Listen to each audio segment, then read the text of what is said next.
Hi, I'm Shameika Rhymes. I'm a journalist, producer, all things entertainment, health, and wellness. You can find me at Check the Rhymes TV, Soulibration on BlackDoctor.com, on the Legal Podcast Network, TheMoFoChronicles.com, and Ladies Edition Podcast.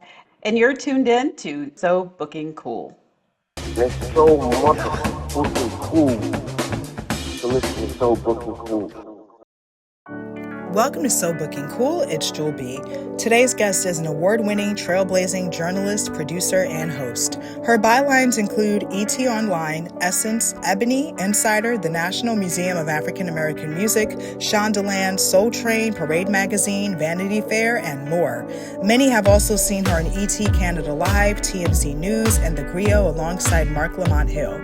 She is also the creator of Check the Rhymes TV, which was honored with Charlotte's Best of the City Awards. Her voice and work contribute to platforms and productions including Soulibration on BlackDoctor.com, the Legal Podcast Network, and Ladies Edition Podcast. Last year, she was recognized as a trailblazer in the Black Female Therapist Top 25 Mental Health and Wellness Class of 2025. Here with us today, she is the Shameika Rhymes. Thank you so much for having me. It's a pleasure to have you here on the show today. How does it feel, Shameika, to be a respected journalist? Um, that's an interesting question because I'm like, I never thought about it. I guess I am respected. I've fought so hard and so long to be respected. Um, and it's still a battle. And I don't know if that's being a Black woman, no matter how much you have under your belt, it's still, you still have to prove yourself over and over and over. So I think maybe that's why I don't really think of it as respected sometimes, because sometimes it feels disrespectful when it's like all the things you just read, and then it's still like, well, can you prove this? So, yeah, that's my answer in a nutshell. Yeah, we're definitely going to talk about some of those challenges and your Yeah. resilience in the field. Mhm. But what inspired you to even get into it? So as a child, I just loved watching TV and listening to the radio. My dad was always playing music. So I think at one point I was just like listening to Casey Kasem on the radio, Rick Dees, his top 40 on the radio, because I grew up in an area where we weren't picking up those predominantly Black radio station. So that's what I had to listen to. And watching Soul Train, American Bandstand, Dance Party USA, all those things. And then here comes all the talk shows, the Oprah, the Sally Jesse Raphael, the Phil Donahues, all those things.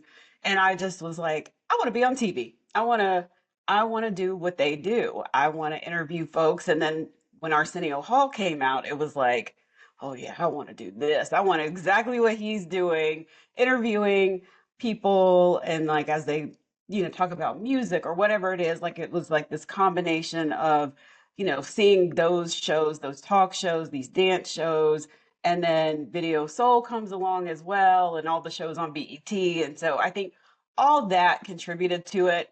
But the creativity that I just had a big imagination as a child, was always kind of creating my own stories. Now that may be trauma based, but creating my own stories, whether it was with the Barbie dolls or, you know, playtime with my sister, or, I think in fourth grade, that was the first time I'd really written anything, and they had a essay contest about I don't even remember what the whole thing was, but I know my essay was about the Great Depression. That was the first time I'd really sat down, interviewed somebody, and then I won second place.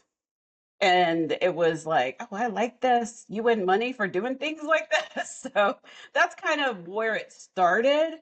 But just over time, it really is that whole like just being a storyteller at heart. Thank you for that. That's a really awesome foundation. At what point did you decide to take it seriously? Well, in middle school, I was on the newspaper staff, and Wow. got to do some really cool stories.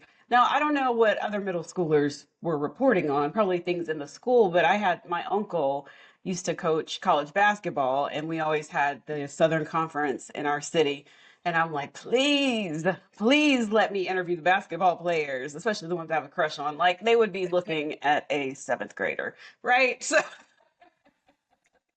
and so he let me interview them, and that was like, okay, I'm really digging this. Like, you get to talk to people of all walks of life and see just hear their story because everybody has a lot of stories. Now, when I decided to go to college, that was kind of that like, I didn't know what to call it.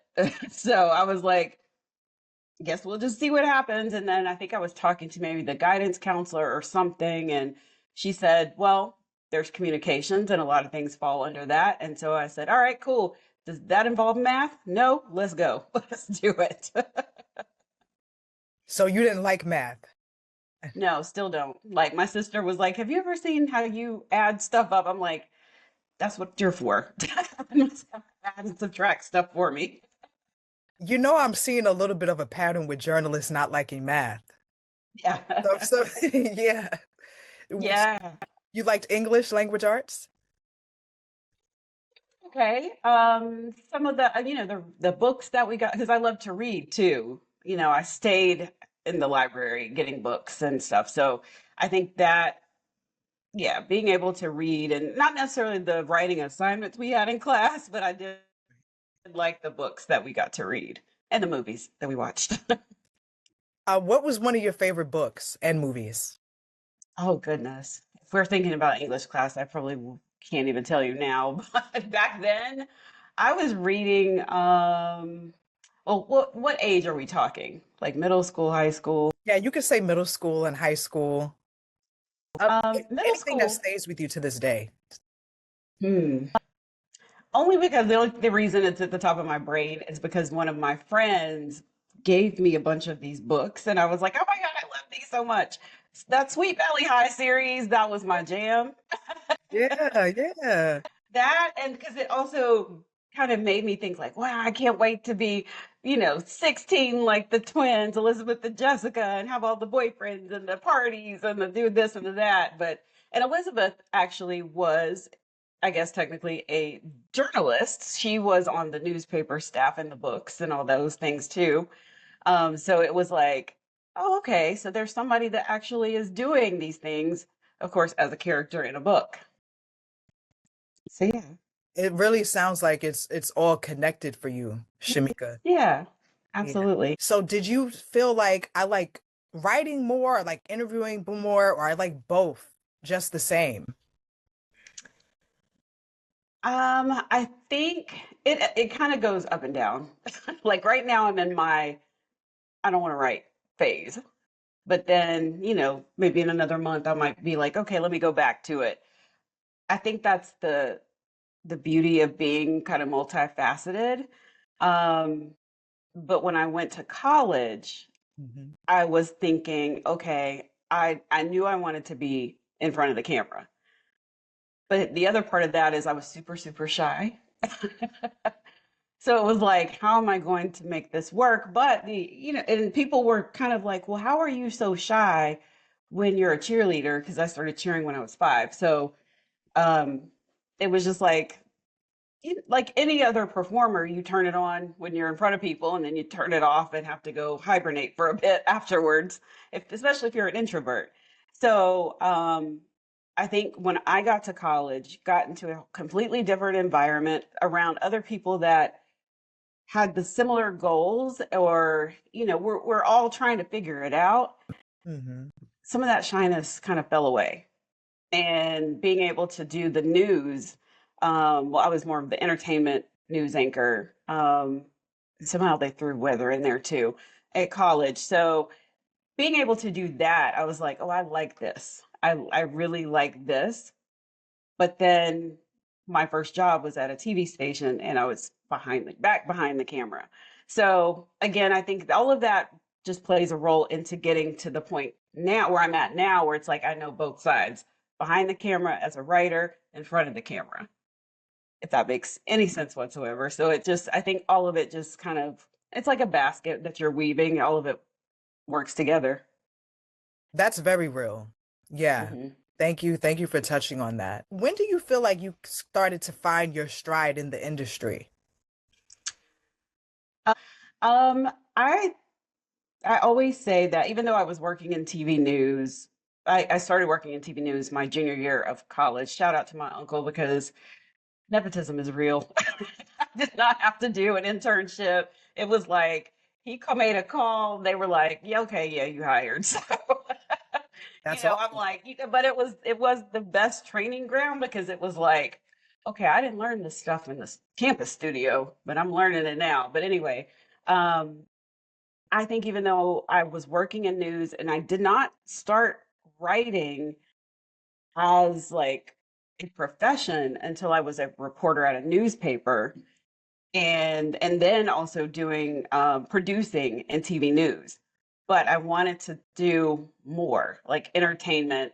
Um, I started my blog in 2009, but before that, I was just kind of playing around, like because there was, I don't know, this is going way back, Yahoo 360. I was just writing kind of like an online journal, and people started reading it, and I was like, okay, people think I'm funny. People like these crazy dating stories. They like the randomness that I'm posting. And then as that grew and the audience grew, that's what made me eventually start my own blog. But then it was still something missing. And I'm like, what is it? What is it? I've got this full time job working in TV news. I've got this outlet here, but there's still something missing. And I did not figure out what that was till probably 2011, when I started writing for soultrain.com. And I still to this day think that has been the best training ground I could have gotten in the entertainment industry. And it was also, okay, I wanted to be on Soul Train back in the day and never, I mean, it ended before I could have gone on there even as a dancer, but I got to write for the website. So I was like, still family, whatever, it works. But I Mhm. did that for 5 years. That's the first time I'd ever been on a red carpet, traveling to, different to talk to different artists. The artists that, going back again, it's all full circle. The artists that my dad was playing, listening to growing up, the ones that I was listening to on my little record player growing up. Like these are the artists that I got the chance to interview, these artists that I watched on Soul Train, being able to hear their stories and ask them the questions that I've always wondered. I think for me, it was like, this is it. This is what I love doing. So that is kind of, I hope that answered your question. Absolutely, it does. Yeah, and please tell us who some of these artists are because you have interviewed a ton of heavy hitters, including like from the Jackson family. Sure. Yeah. I think I did quite a few then. It was Jackie Jackson, Latoya. Don't remember if Tito. No, I did not talk to Tito till Jet Magazine. But, that first red carpet experience was the BET Hip Hop Awards in Atlanta. And I Oh, went by myself, like, what do I do? There's nothing like on the job training, figure it out. But even there, interviewing some of these artists, and I can't even think of who was there now. The only one at the top of my brain is Mystical, just because I'm like, we won't talk about him. But like some of the other artists, there's the Betty Wright interview that I did, Freddie Jackson, Tevin Campbell. No, wait, Tevin was not Soul Train. I don't remember if he was Soul Train or not, but he's in my list. But right. there's Stedman from Five Star, and I love the group Five Star.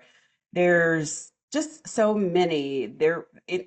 Ron Isley, um, Yeah, another one. Deron Jones from 112, like Hmm. all of these artists that I just absolutely love. Stephanie Mills. I mean, I could go on and on and on because it's 5 years worth of stuff. Christopher Williams, Karen White, like on and on and on. What are some of your do's and don'ts essentially for entertainment journalism? It's interesting because I've run across several young journalists over the years, and their question has been, and I don't know how graphic we can be on this podcast, but they have just asked, what am I going to have to do to get this interview? If they approach me in a way where they are asking for sexual favors, am I supposed to do that to get this interview? Absolutely not. Absolutely not. I'm like, you have to have those boundaries, the ethical, morals, all the things. And if it doesn't feel good, don't do it, right? So, I mean, I've turned down and been turned down for interviews because I said no. And that's okay. Somebody else will come along and you could do that interview. I am also one that I think Donnie Simpson said, you're very persistent. Because I was like, yeah, I'm not giving up till you give me this interview. So, however you want to play this, let's go.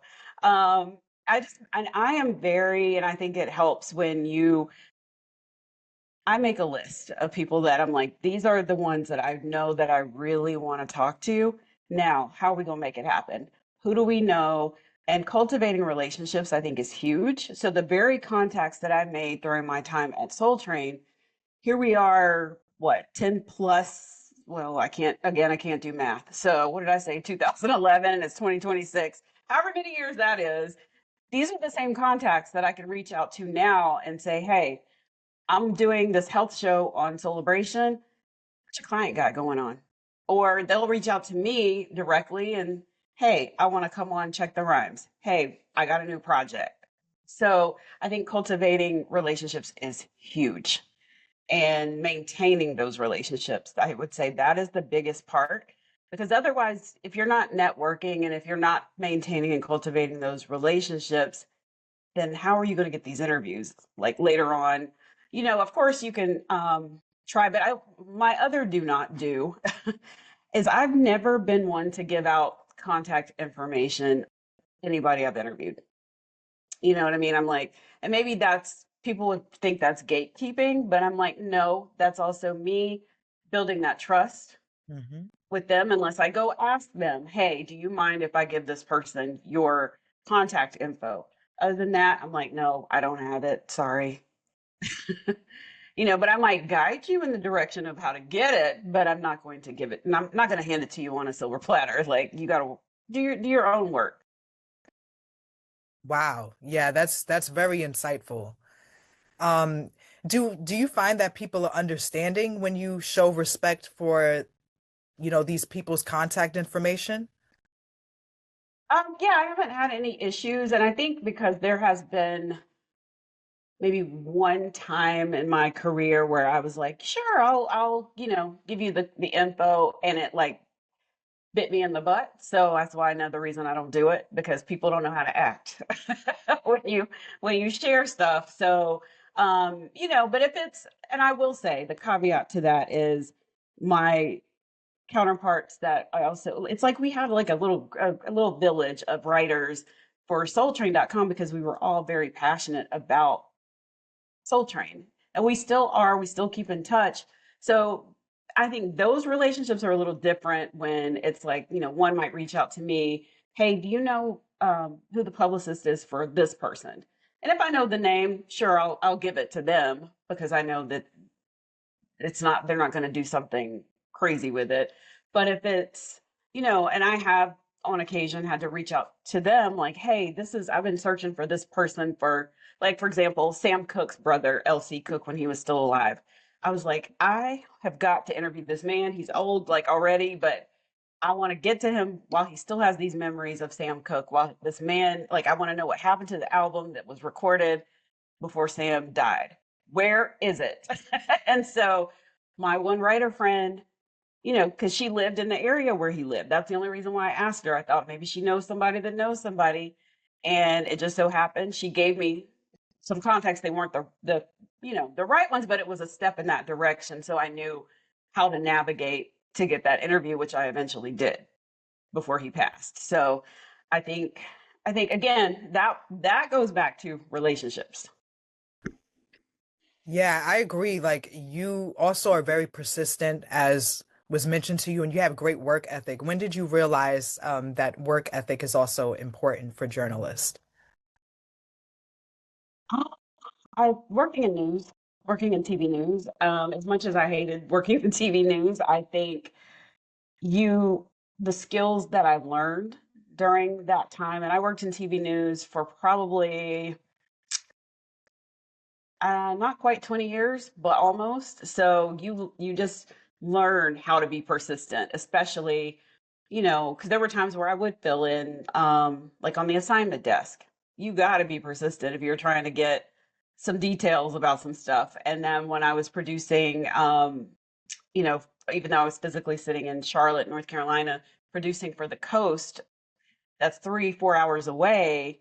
I got to be persistent because there's nobody sitting in that newsroom during my shift. There's nobody sitting in that newsroom. So now I got to call and find out, like, okay, what happened? Who did it? Who's being arrested? Or, all the things. And then I think also working in newspaper, like, um, even that, you've got to be persistent. I think in every job I've had, that persistent thing has just been there. And especially if it's something I want, a story I want to tell, it's like like how a dog won't let go of a toy or something. Yeah, I'm not going to let it go. I might take a break from it for a second, but then I'm coming back maybe with a different angle or a different strategy to get that interview. Like it's been years. I think I first interviewed Donnie Simpson in 2015. I got to interview him again 2024, I think. Um, but it was because I just kept trying to find him, trying to find a contact. And until I got one, it just took a while. And then I was like, okay, I sent an email, no response. Okay, well, I'm coming to your DMs. So finally, after doing all that, I got an email. And I think that's why they were like, you're very persistent. Because, yeah. And I had a deadline for that particular interview. So it was like, no, I need this one. I need y'all to hurry up and answer me. Absolutely. And Shamika, is it also knowing how to just wait? Also, because things don't always happen right away. Yeah. Sometimes you hear from people later on. So just like share your insight on that as well. Yeah, I actually did a TikTok video on this, I think, not too long ago because there's an artist. I have been a fan since I was probably in middle school and found her on Instagram, reached out in 2022, and she just responded to me like a couple months ago saying, Wow. yes. So we just literally this morning just scheduled this interview for next month. That is the definition of wait. Because, yeah, so you have to be very patient because, again, you don't know people's schedule. People have lives, they have things going on. They switch management, they switch PR firms. It's going to take a while sometimes, and they may not be the ones running their account. That could be anything. So I think that is the biggest thing is being patient and waiting and being flexible because, like you said, sometimes it doesn't work out the way you thought it was going to work out. So you've got to be able to be flexible, say, like, I can't get this interview with this person. And I've already pitched this idea to, say, an editor or whomever. And that person can't, and I can't get in touch with them, that I need to be flexible enough to find somebody else, find another source or person to interview, whatever it is. I think that's also a huge key is being flexible. Being flexible. And any do's and don'ts for tackling like more serious issues as well, or health, for example? Health is a very sensitive topic, as we know. And so I didn't think I was interested in doing anything health related until I started experiencing my own health issues and started sharing those things about, living with fibroids and the low iron, the highs and lows of fibroids and the things it does to your body. And I thought, wow, people are relating to this. So maybe there's a lane here that I could tap into when I do get bored with entertainment all the time. And so I started doing health and wellness stories for Parade magazine. And even with that, it was kind of like, this stuff is actually interesting. Like, while I don't want to be a doctor, this stuff is interesting. So when the opportunity came up it is now blackdoctor.com, they just rebranded. So they approached me about doing kind of a lifestyle health and wellness show. And I thought, how am I going to pull that off? And then I thought, you know what? Everybody has a story about something about health. It doesn't, so it, for me, it has been being very careful and mindful of, like, for example, Will Downing, once he became vocal about losing his daughter, then I felt okay about, and plus we're friends, so I felt okay about just flat out asking, like, hey, my show is coming out. Can I get you, like, I wanted him to be the first guest, but schedule didn't align. So he was the second guest I had when I launched the show. And it was such a powerful show because he was talking about the grief that he was experiencing from losing his daughter at such a young age. So I think with that, it also, again, going back to relationships, some of the people that trust you are willing to come and share those health related stories. And on another note, like even talking with doctors, doctors can talk over your head sometimes. And I think I've been able to navigate this in a way that I'm like trying to get them to break down, what is this condition? What do we do to treat it? How do you get like the diagnosis? Like talk to me like a regular person and like, so that anybody watching can understand. And I think that's what also has helped. Like this week, we just had a show on it. I'm not even going to try to pronounce the name of the condition because I can't, but it's HS. And having, I think, also with health, the power of patients sharing their story and experience. I think they call that advocacy. So I think that has been another highlight for me, hearing their journeys, um, from breast cancer to prostate cancer to just all kinds, kidney disease, all the things. Hearing how they've navigated these situations, I think for me, it has also been about empowering those that are watching that may be scared to go to the doctor. So for me, I'm like, I've done my job. If I get a note that says, I made my doctor's appointment, I'm going to get checked, or now I know how to approach the doctor because, Black folks don't like going to the doctor. So I think that has been helpful for me. And to also, I pay attention to the comments. Unfortunately, I'm always like, you shouldn't read the comments, but when it's health related, it's helpful for me to see what do the people want to know about? What are they asking these questions about? And because my show is live, it's also helpful because it's giving them a chance to ask the doctors directly specific questions that they may be like afraid to ask their doctor. So I just love everything about it, but I also still bring my personality to it.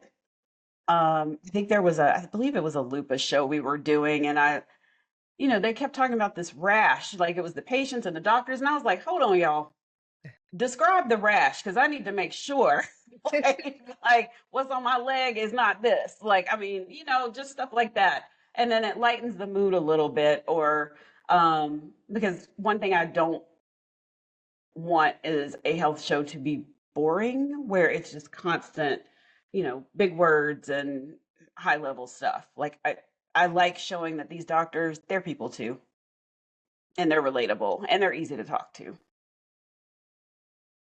Absolutely. And you even interviewed Blair Underwood, right, about a role Yes. where he plays a physician. So that was also really Hmm. impressive as well, talking to somebody who plays Yeah. a physician.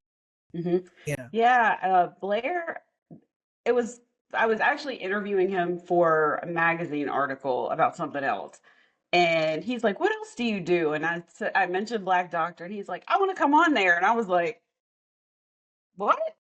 And so it was like, he's like, yeah, yeah, yeah, get me for this date. I'll be back in the country. And so it was like, cool, and, he said, I want to talk about the representation of that we're seeing on the screen about, that there are Black people in medicine.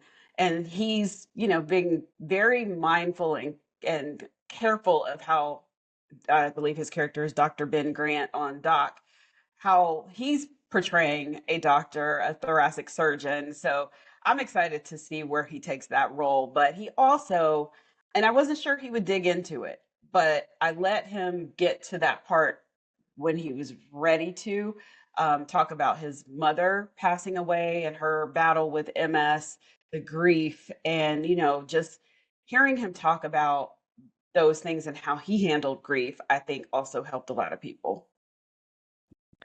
Absolutely. And how do you like to prepare for interviews? So I'm a Virgo, so that means I am very very nitpicky. Um I'm trying to stop doing this, but like I will prepare, like I've gotten to the point where I prep for these shows, at least for Soulibration, a week in advance. But I'm changing the questions probably an hour before the show.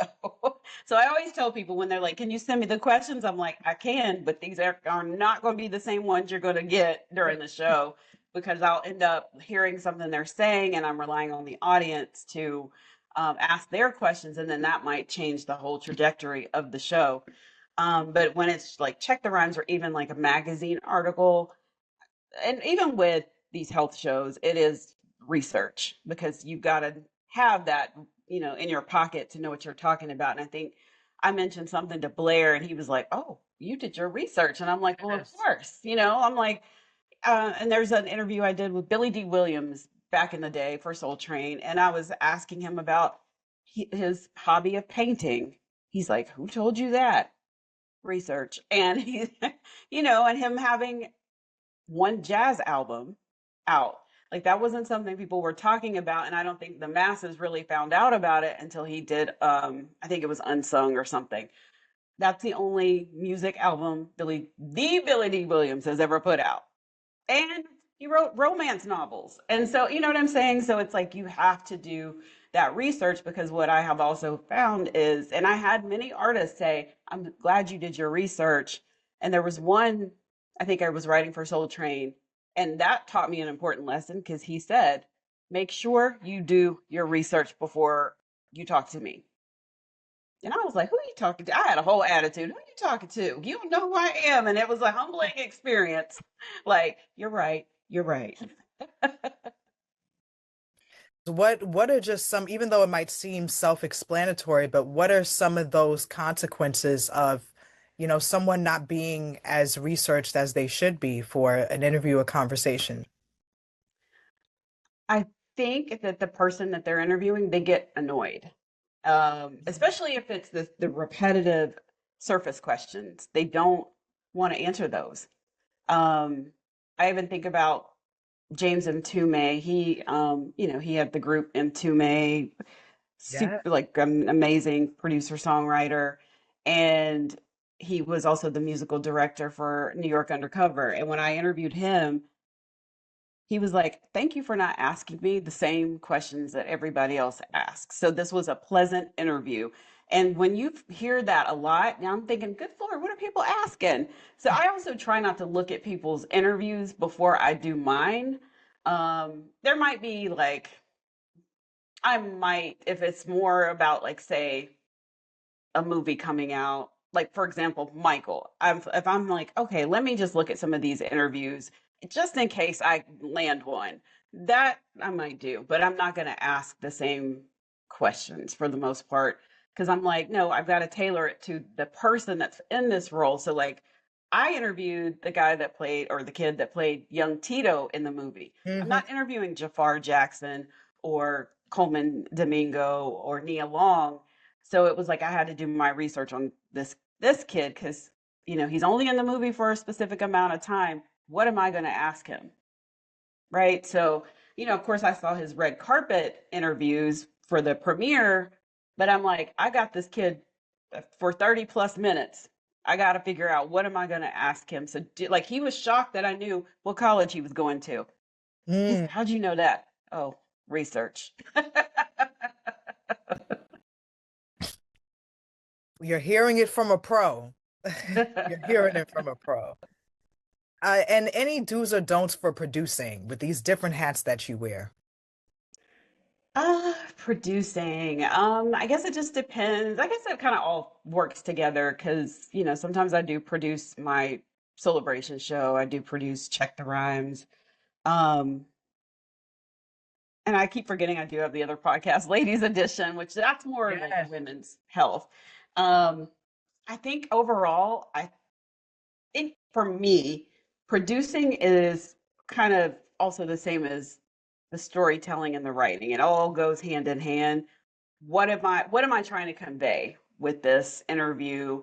Even when I don't do the heavy editing, I have an editor that does that. So when I finish my interview, I go to him with notes. Like as a producer, I'm like, okay, at this point, I want this video here, B-roll, but I think that comes from being in news too, like just being very meticulous as to, um, you know, trying to piece together an entire package, and making sure the audio's right. If there's an artist or something that's like, please take this out, I know that my editor may not pay attention to that part, so I have to actually, as the producer, make note in big bold letters, take this out, because we're also not trying to play gotcha with somebody if they let something slip. So I think that's another piece right there for me. I'm not trying to be like this, well, TMZ, even though I've been on TMZ, I'm not trying to be TMZ and be like, aha, this is what they said. No, no, I've got a ton of secrets that I haven't shared, because it's like, okay, they asked me off the record or they asked me to take it out, because they may not have been wanted to release it yet. And there's another example of Ananda Lewis was my first guest on Check the Rhymes. That interview was supposed to be 3 parts. So we had released part 1 and part 2, but she asked me, please don't release that third part because all the stuff I talked about in that part may not happen. And it didn't happen.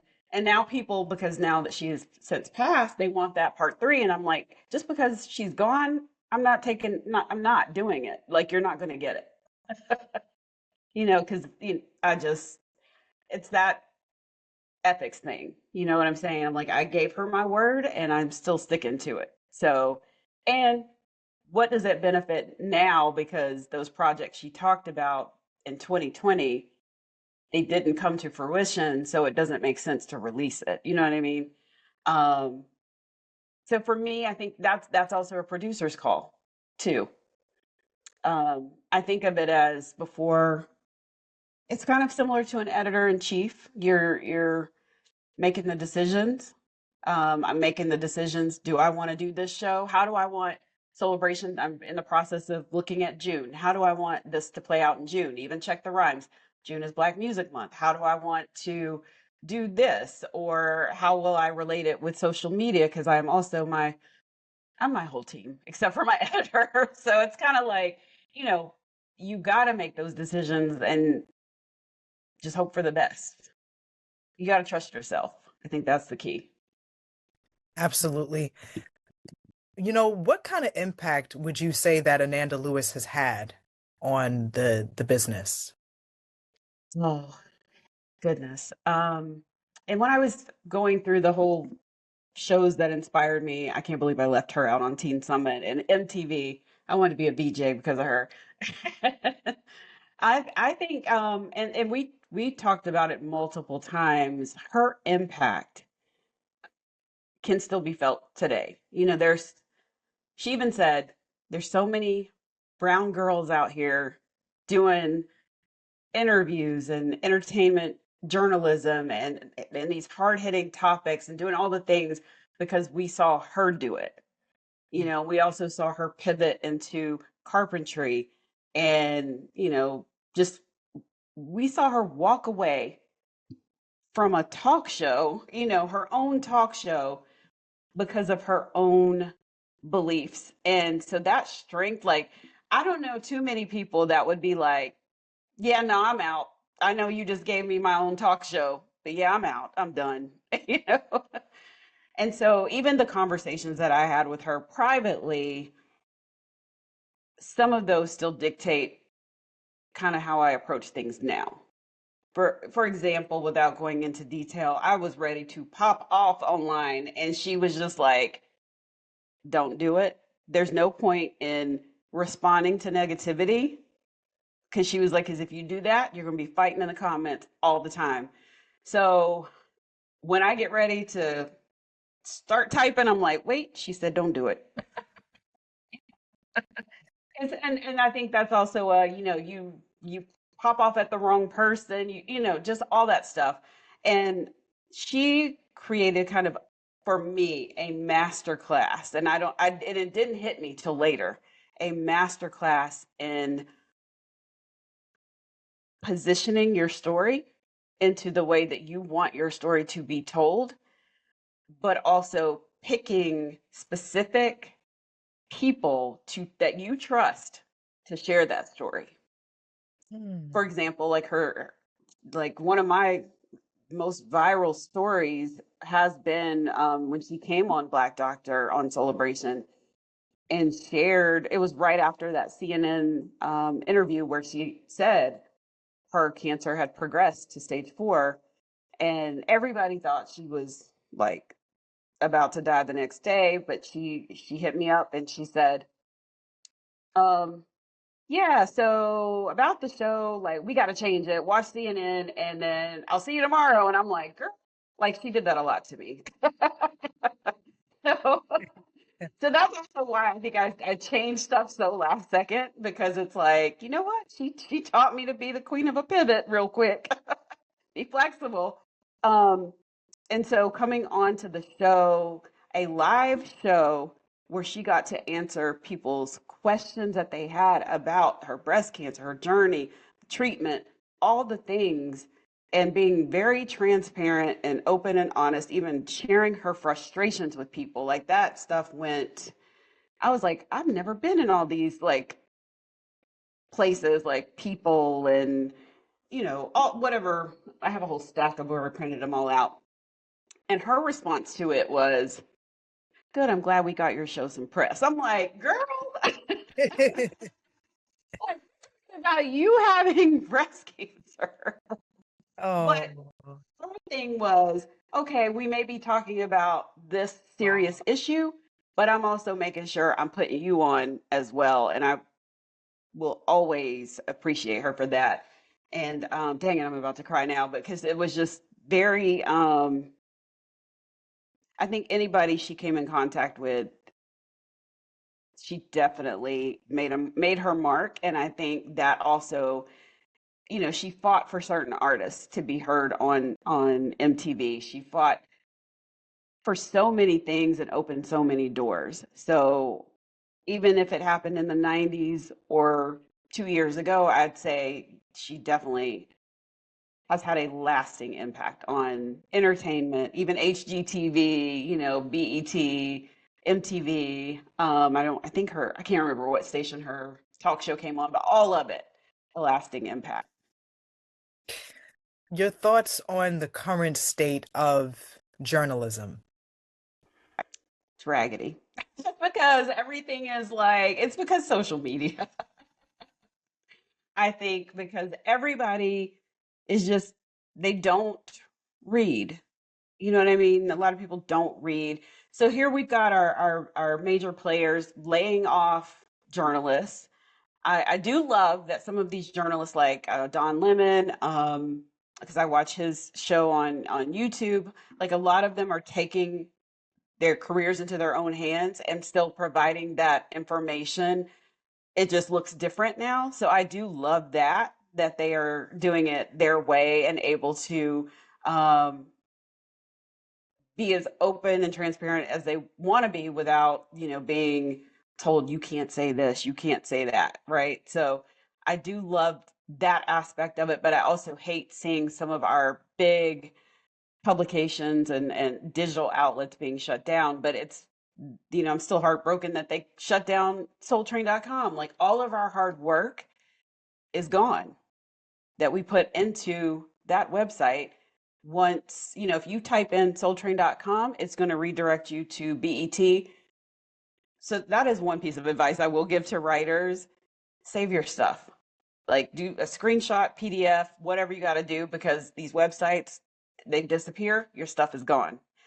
Um, I mean, you may have like the raw audio or whatever else, but if you want those actual clips, save your stuff. So I think it is this thing about social media where people just read a headline and assume that's the entire story and run with it, and then everybody else jumps on it. And my other biggest pet peeve is when one person says, "Oh, I'm trying to think of a headline." Um, well, actually, it was like whatever the CNN headline was for Ananda. It was like, "Oh, she's dying." And instead of people confirming it, or you could tell people don't watch the original interview. They did not watch her whole interview with CNN. Had they watched it, they wouldn't have just taken that headline and run with it. It cycled through so many different blogs in different ways. And she said her phone just kept blowing up because of people don't, they didn't watch it, they didn't read. So I think that's part of what's wrong too. Like people are just going off headlines. Nobody's fact checking, which is a huge problem. And then this cancel culture. People get mad if so and so interviews so and so, like then they want to cancel you. Yeah. So it's frustrating. And I've always been upset that journalism doesn't pay a lot. So you really got to love it to be doing it. And you also talked about the lack of respect that can come with being a Black Yeah. journalist as well. Yes. Hmm. So how do you Yes. navigate that? So I call her a mentor. She might not think she's my mentor, but Cynthia Horner, she was the editor in chief and now is the Right On magazine. And then she's, you know Cynthia. And now she's Right On Digital, Right On, what is it, Media Holdings. I had this conversation with her and she was just sharing because I was curious as to what she dealt with, especially with Right On being so big back in the day and fighting for the respect. And she said she had the respect of especially the men. They were almost protective of her, but she had her morals and ethics, and nobody was going to push that because especially with the protective people around her. And I loved hearing that, and just even talking to some um, other amazing women that have had to deal with just this industry. And so for me, the hardest part has been if I reach out to someone for an interview or if I'm applying for something, it's, oh, well, what are your numbers? What do those numbers look like? What does the viewership look like? What is this? What is this? What is this? It's like, oh, well, I've done all this. So that just gets ignored, but then for example, I was trying to do satellite media interviews. I had to jump through hoops just to get them to let me start doing those. And I only think the door opened because of right place, right time, right connections, because my white friend knew somebody there and she was like, hey, we're all going to be going for drinks. You should come out. So when I went, it was like, a lot of hee hee ha ha with them. And the lady said, I like you. I'm going to tell them to let you do these satellite media interviews. But I'm like, but I've been emailing y'all for months, jumping through hoops with numbers. But I come to this and sitting here for 30 minutes. And now it's okay. But honestly, I've been working with that satellite media company now for 6 years. So, I guess it worked, but it was still that frustration of I still had to jump through all those hoops, despite the fact I had a lengthy resume at that time. So that part is frustrating. Even trying to get some of these bigger interviews is frustrating because it's like, well, you're a smaller outlet. Okay, but there's been bigger people come, you know what I'm saying? Bigger artists, big whatever coming onto this platform, but it's still you're not big enough or no, we're not. Actually this happened at I was on a red carpet. I wanted to just like everybody, we wanted to interview who plays Jesus. I watched the white publicist bypass not only me, but some other black people, journalists on that carpet skipped. And she said, okay, yeah, I'll bring him over here. She walked right past us with him, took him to the other end of the carpet. And I'm like, clearly I got invited to be here for a reason. I'm here to do interviews, but you're just going to disrespect all of us that were invited like we're not here for the same like they were bringing us I don't hate to say smaller characters but the characters that maybe weren't as well he plays Jesus weren't as prominent as him on the show. Oh yeah, they would bring that, or they would say, oh, here's this one from the spinoff that's not out yet, you can talk to them. And I'm like, I don't interview little kids. But, but it was like, okay, I guess I got to play along to get along. Like, so I did the interview. The child was great, but it was still that frustration of, I was excited to be invited here, but I'm being bypassed. So then when I finally was like, I told my editor, he was also my camera guy that day, I said, I'm not leaving until I get this interview with him because I got one question for him that I want to ask, and I'm not leaving until I get it. Persistence. So we waited and we just positioned ourselves at the other end of the carpet. I said, pick that camera up, let's go. So we went to the other end of the carpet, and when he turned, I was like, cool, let's do the interview. So I did get the interview, but I had to pivot again in the last second, think, how am I going to get it? Because they're about to leave, the carpet is emptying. And it was like, let's move, let's go down here where she seems to want to post up because she never came back to catch us black folks at the other end of the carpet. So it's still a struggle. And that just happened this year. It's still something that goes on and has been going on for many years. Do you Yeah. see it changing?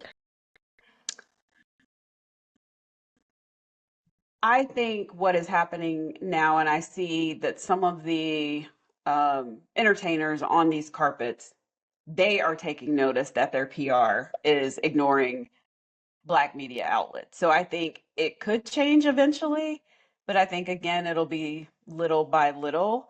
Um, I will say I haven't had as much of a struggle being on a bigger platform like Soulibration, being on that bigger platform with blackdoctor.com. I don't have, yes, I still have to prove, some stuff with them, but not as much as if I were, unless I were to reach out as Check the Rhymes, then it's like, all right, we need this, like, what's your blood type? What's this? What's that? All the things. Whereas, um, and I don't know if it's a numbers game or if I don't know that other people have to jump through all that. You know what I mean? I think it's just the Black media outlets, even the smaller ones. And that's been my biggest thing too. These smaller outlets, Mhm. we're the ones that people are watching. We're the ones that are the biggest supporters of, the people that we're bringing on. So I think it is insane to pass up on a lot of smaller outlets just because they're smaller or just starting out. But what they don't realize is they're coming from, a lot of them are coming from bigger outlets that have shut down, been laid off, and they're just starting their own thing. So it's, so I think that's what gets missed is like, I'm not new to this. I've been doing this. I'm just doing it under my own platform. When you talk about those bigger platforms that get preferred by these publicists, it Hmm. it makes me think of the interview that I've done with Terrell Grice when he had put on like he puts on great work, like his own concerts he's produced, and he said that the business can be pretty territorial at times. So it sounds like it's the Yeah, same it is. same. Yeah, absolutely. Or it's this, oh, we'll get back to you, and then you never hear from them again. They ghost you. How has journalism changed you, like in the best ways?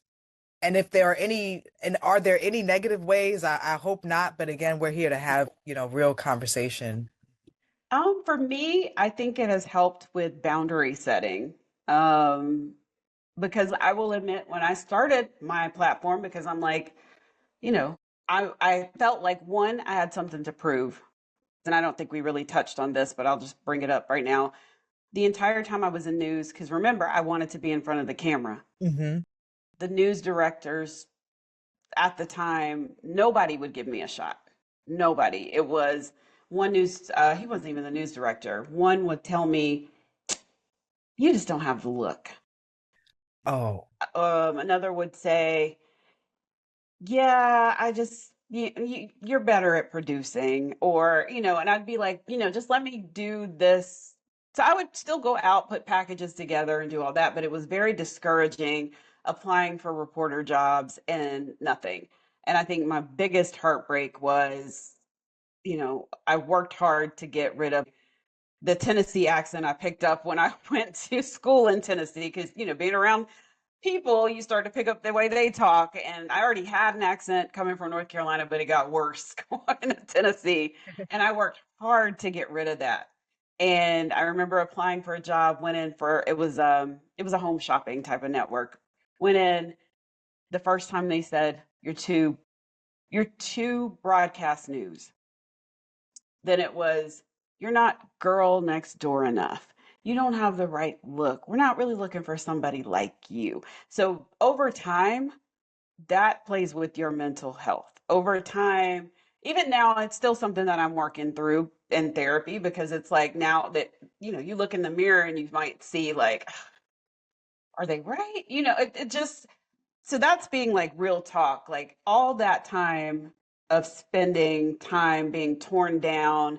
Even the news directors and the news managers I had at this last TV station I worked at, it was a constant, you can't write, you can't this, you can't that. And it wasn't just me, it was several people in the newsroom of color.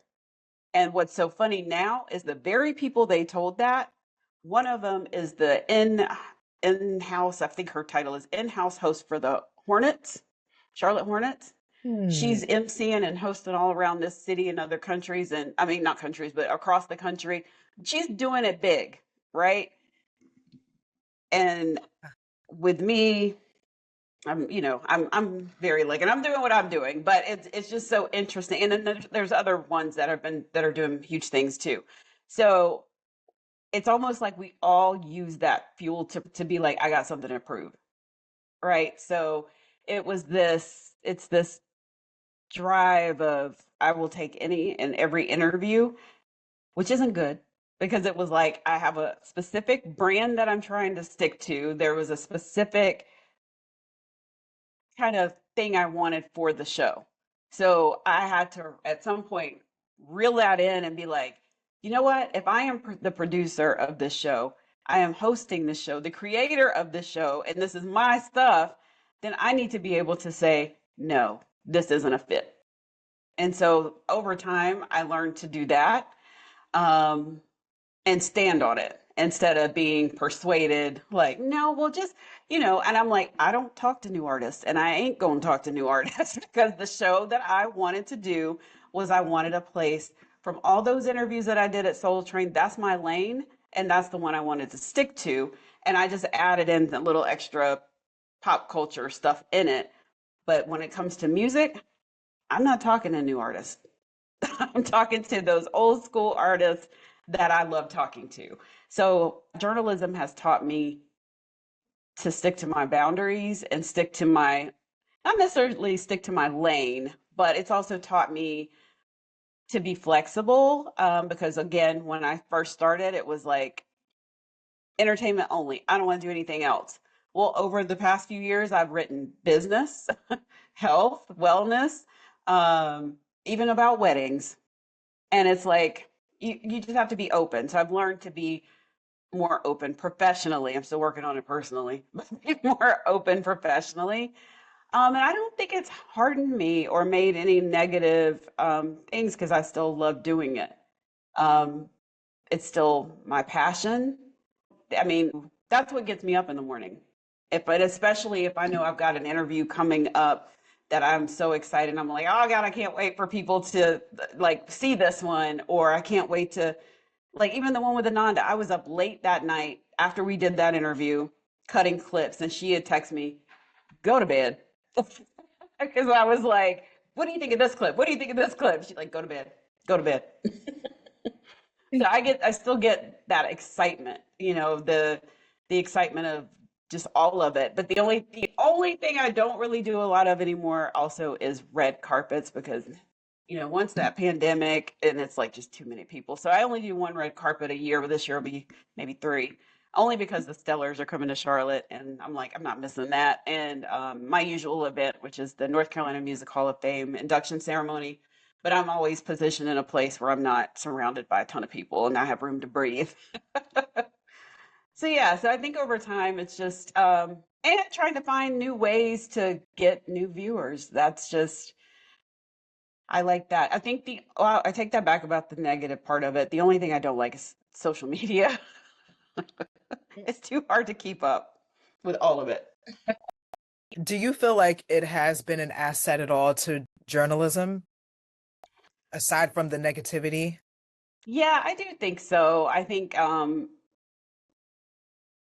it does help with, for example, like there was like an article the other day, and I was like, oh, I probably wouldn't have seen this if I hadn't been on here, scrolling through threads. I wouldn't have seen it because I didn't turn the TV on yesterday. So I think in those instances, it's like, okay, unfortunately, you're getting your news like in small little bites, but on the other flip side of that is like, well, I don't have to watch the TV. I can just look on here and then click on the article and read exactly the same thing they're going to put on TV.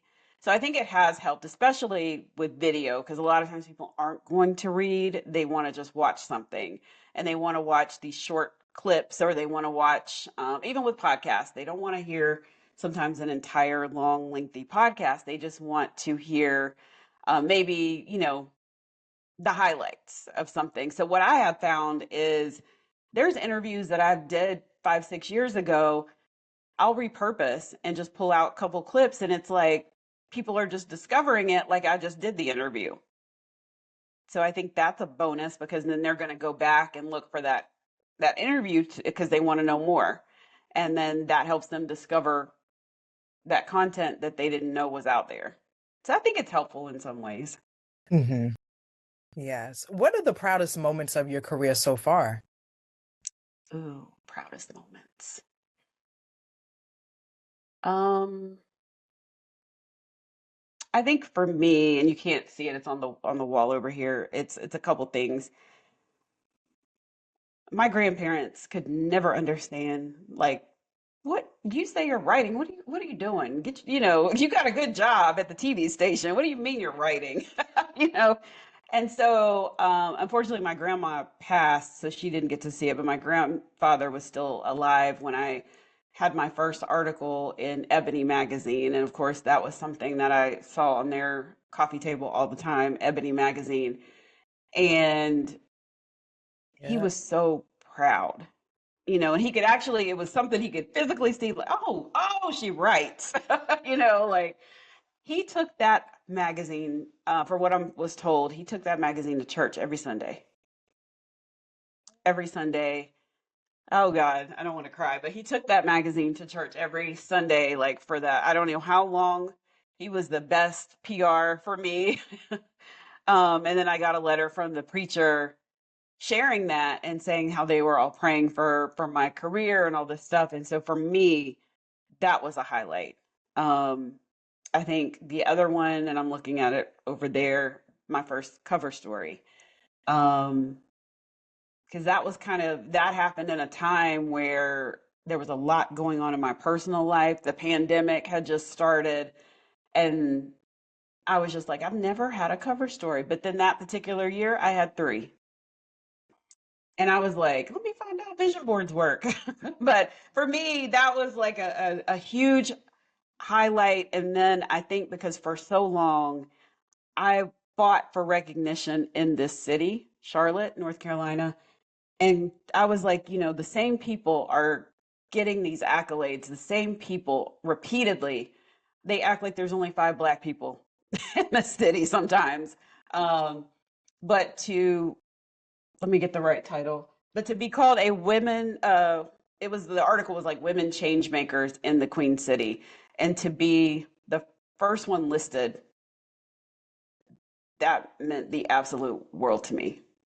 So I think that right there, and being seen for what I've been doing. And then the other thing I think has been for me being able, what I deem as successful with Check the Rhymes and Soulibration and even my blog. I think those things are highlights too. Because yeah, I'm like, if even one person watches, it's a success. So I think I've done pretty good. Yeah, you definitely have. You definitely have. And I just can't imagine, but you hear these things about the industry sometimes. Like who would not want to sit down with and or watch an interview with you? Like, oh my gosh. Yeah. Any more advice that you have for the next generation of journalists? And is there such thing as like the worst advice that the next generation could receive about the industry? Um, one thing, I wish someone had told me to be able, and early on, to be able to receive feedback.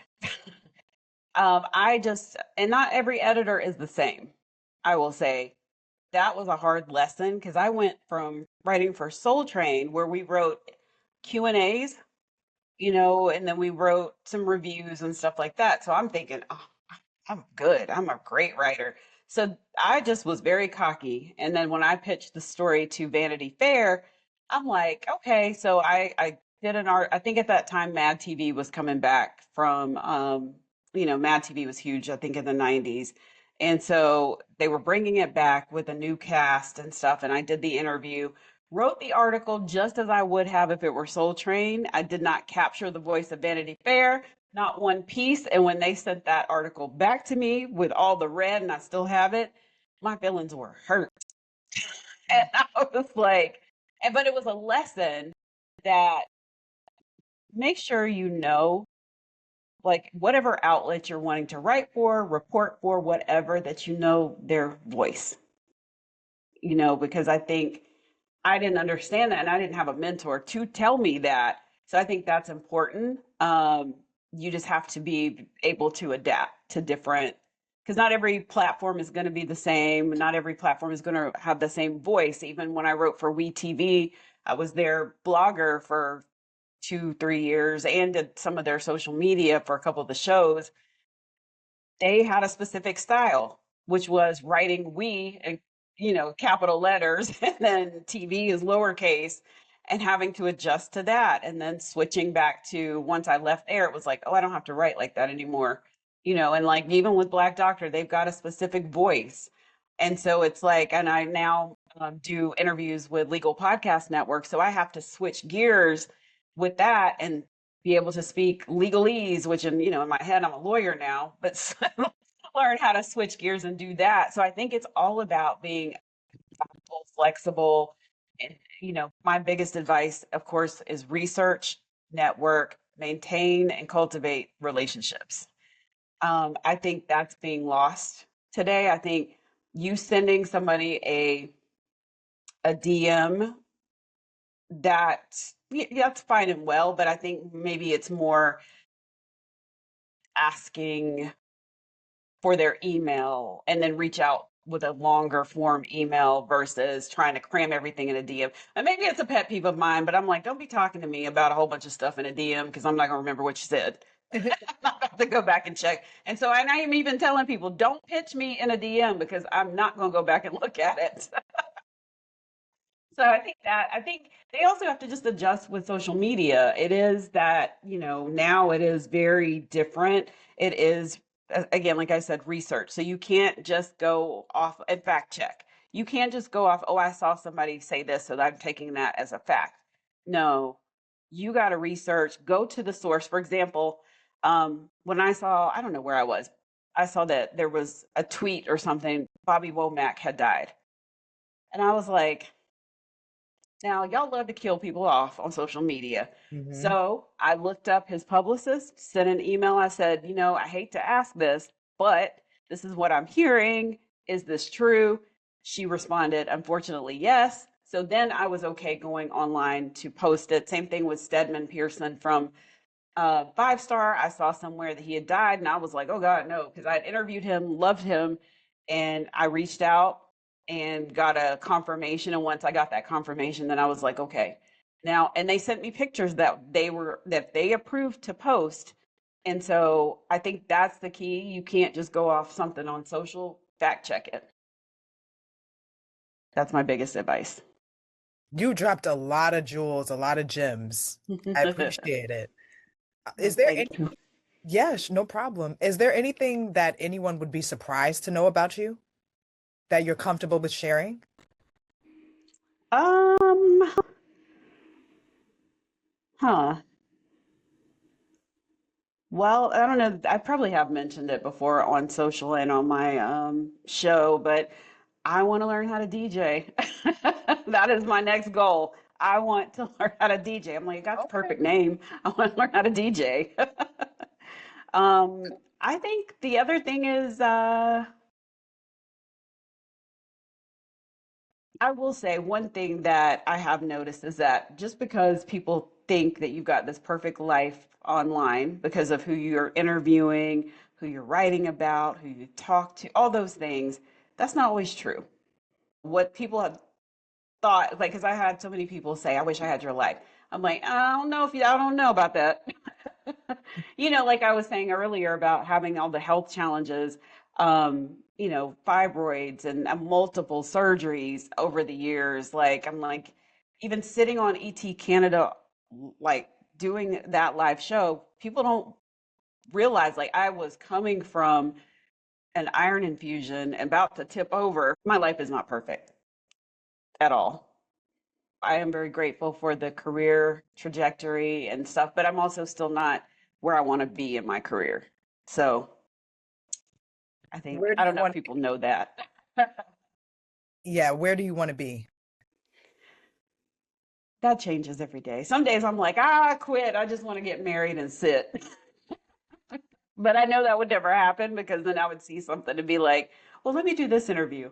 Um, I really honestly would be love to be just doing it full time and not have to.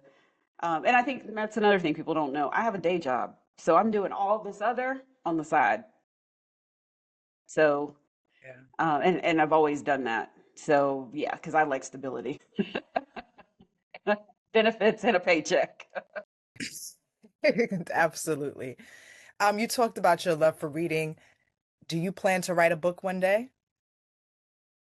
I've been asked that, and I don't know.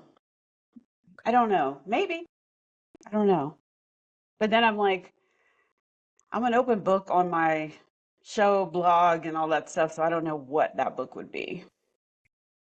And if you could watch a reality show about journalists, who is some people that you would like to see on it? And what kind of show would you like for it to be? Honestly, they had a good one that was on HBO, and I don't know if I don't remember the name of it, but it was the small station in the middle of nowhere. And I just love stuff like that. Like there was another one they did. It was I don't know what channel, but it was like a station in Savannah, Georgia. I love watching those type of reality shows because it gives you the real of what happens in a newsroom, the characters that are in there, all the drama that goes on between the producers, reporters, the news director, the photographers, all the things. Like those are my favorite. So, but if I were to yeah, I would want to see more of that, like real live stuff. I'm just entertained by that.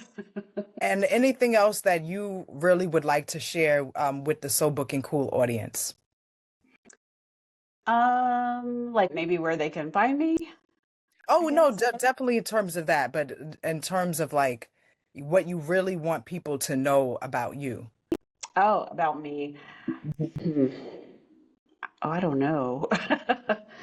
Um, I think I've said it all. Like, I'm persistent. I am still very driven and passionate about doing this work, and especially right now in the health and wellness lane. I am constantly trying to and asking people, what health thing do you want to know about? What are you going through? What do you wish people knew more about? Like, I'm just really wanting to continue that journey of empowering people and educating people and of course entertaining them as well. So that's really been the goal and continues to be the goal. And on that note, Shameika Rhymes. Shameika Rhymes, you are so booking cool. And I thank you for making the time and all the platforms that you are involved with, from Soulibration, the Ladies Network, blackdoctors.org, the Legal Network as well, Legal the Podcast Network. Legal Podcast Network. And then also, guys, check out her interview that she did for the Sidebar by the New York Association of Black Journalists, where she talked to someone from Respin, which is Halle Berry's menopause wellness line. But what are the best ways for us to keep up with you and stay connected with what you're doing, Shameika? Absolutely. So on my blog is where I write my movie reviews and just other randomness when I feel like it is themofochronicles.com. And on social media, you can find me at Check the Rhymes TV, especially YouTube, Instagram, Facebook, TikTok, um, I think Twitter also. I think I'm on all the social media as Check the Rhymes TV. I tried to switch it from Mofo Chronicles to Check the Rhymes TV. And yeah, that's pretty much right now where you can find me. And then of course every Wednesday night at 7:30 on blackdoctor.com's platforms. It is Celebration is live. Usually right now it's YouTube, but sometimes we're trying to get it back to Facebook as well. And if you miss it live, it is on their website. There's a tab that says Black Doctor TV. All the shows are under there as well, including that Blair Underwood that you mentioned earlier. Definitely make sure you check it out. And thank you so much to all the viewers and listeners as well. Until next time, so booking cool. Thank you. That's so motherfucking cool to listen to So Booking Cool.